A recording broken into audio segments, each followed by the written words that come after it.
Welcome back, everybody. Thank you for sticking around. So the first day, Monday, of the Republican National Convention has been kind of reported, even by some folks on the right, like on Fox News and some other people, is that just a kind of a clunky day, a little bit of stagecraft, not very good. The speeches were given pretty ably, but I saw today in an interview Scott Baio was getting run over the coals for some pretty offensive tweets that he had about I think Hillary and Elizabeth Warren, but they're pretty tough. It's stuff that you see everywhere. But when you got a speaking spot at the Republican National Convention, you got to have a little more discipline than that. And that's kind of the theory of the case here, is that it's just been an undisciplined kind of rough start to the week. Well, on to that.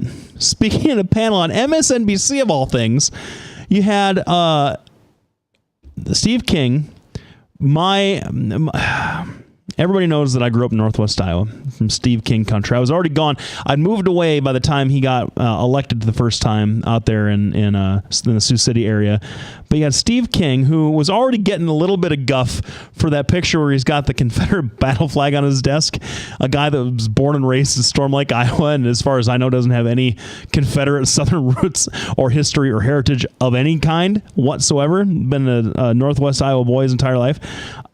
Is on a panel on MSNBC led by Chris Hayes, and they get in this discussion of, the optics of the Republican Party, and one of the panel people trots out the, old angry white guy thing, and Steve responds, "Hey, this old tired white, this getting a little tired." And I take his point. I understand where he's coming from on that. Hey, let's move. Thank you for the joke, but you have a conservative here, and I'm not going to appreciate that. But then I love Steve King. I really do. I just don't understand why he does this kind of stuff.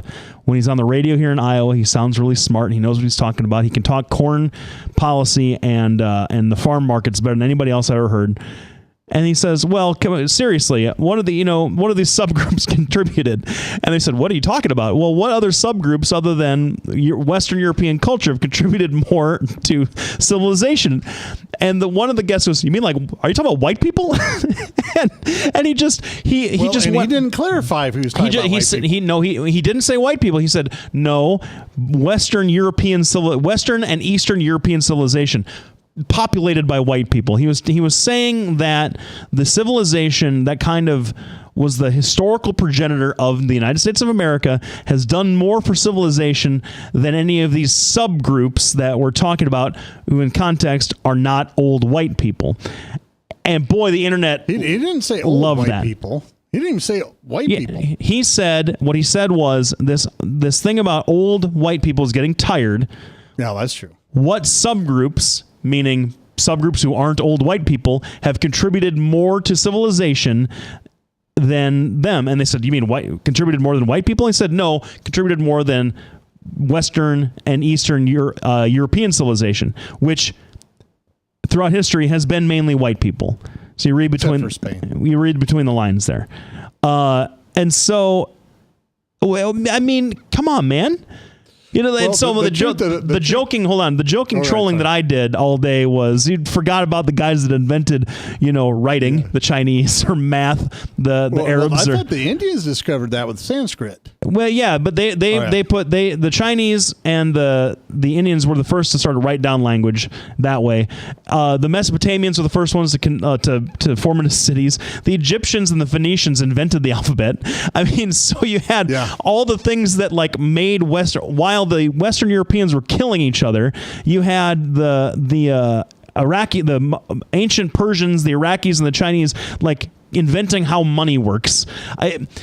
It's just the things that the foundational precepts of civilization were not developed by West. I mean, I know what he's trying to say. But he said it the way that he said it, and it just. Steve King, he's always good for that. And the truth is you never know with Steve King, because we both admit that he's a smart guy. He's a great politician. You know, he Well, is. I mean, we'll get back to that in a second. yeah, but he is. He keeps his seat at home secure. Yeah, that's not hard in Northwest Iowa. That's what I'm trying to say. But you also have to feed those that support you, and there is a group of people who get tired, and I'm one of them, who they look at me and they say, "Well, you have white privilege." Well, I had work hard privilege, right? Now, being white might have, some amorphous thing out there might have benefited me, but I know that it has not benefited me nearly as much as, affirmative action. I mean, I didn't get any free student loans or grants or anything like that. I had to make a deal with the bank. The bottom line is here that Steve King probably in a moment of peak, having and through a fit, said something he probably now realizes he shouldn't have said, but it's not Steve King's manner to back off. One of the things I want to point out, he'll never apologize for this. What? He'll never back off this because that's not his style. He'll double down. Yes, he's going to come out. Because that's what Democrats do when they come out and they say something that's offensive to the right. They double down. Offensive to the right. This wasn't offensive to the left. This is offensive to people. That's the whole thing. Unless you're an old white person, apparently. Well, and I am. I'm an old white person. Let me back. Yeah. Let me give you some props. Yeah. I didn't even think about the Bible aspect of this. You put that out there and went, absolutely. It was written by a bunch of Jews in the Middle East. Yeah, I know. It's just, unless Jesus Christ himself was born in Stuttgart, Germany, and nailed and went to Wittgenstein and nailed the theses to the church door himself. Christianity was a Jewish crazy cult in Nazareth. I mean, that's right. It blows my mind. And he couldn't have been thinking about that because he's the biggest Bible guy that we know. Well, yeah. He's the biggest Bible guy we know. The other thing is we truly don't know our history. We know our history we know our history from about 3,000 to 4,000 years ago. But one of the things that is never pointed out, especially here in the Western culture that we enjoy. At the time that we were engaging in the Renaissance and we were developing all kinds of stuff and Newton was doing whatever he was doing, the Chinese built a fleet, the most massive fleet ever in human history, with the capital ship being 4 times the size of a modern carrier. And they took off from China and traded with everybody. I think it's all the way down to the tip of Africa and all the way back. And National Geographic has proof of this. So the bottom line is, there's more to this than just Western culture. The entire world, our entire creation has been linked together. It's not like we grew up. There are some places where you're in a pocket of isolation.